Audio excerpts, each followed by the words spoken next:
Армысыздар, құрметті оқырмандар, оқушылар және әріптестер.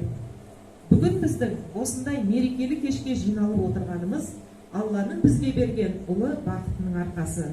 Ол бақыт бейбітшілік, ол бақыт тәуелсіздік. Тәуелсіздігімізді, еркіндігімізді баян етер басты қаруымыз туған тіліміз. Ананың бал сүтімен бойға сіңіріп, асыл әлдейімен жанға дарыған тілімізді қадірлейік, мәртебесін асырайық деп, Қазақстан халқы тілдер күні мерекесіне орай өткізгелі отырған "Тілім менің, ертеңімнің сәулесі" атты дивертисмент кешіне қош келдіңіздер. Баршамызға тіл мерекесі құтты болсын. Тіл мемлекеттің тұғырлы тірегі, халықтың рухани байлығы, өткені, болашағы. Тіл мен тәуелсіздік егіз ұғым. Тіл тәуелсіздігіміздің қуатты құралы, асыл ой мен парасат белгісі, елдігіміз бен бірлігіміздің туы. Қазақстанның мемлекеттік тілі қазақ тілі.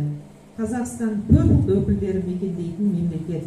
Мұндай мемлекет үшін мемлекеттік тіл ауадай қажет. Қазақпын, еңсел елмін егеменді, кеңейттім кең әлемге керегемді, мұхиттың ар жағында жатқан жұрттар таныды, тепе-теңдеп тереземді.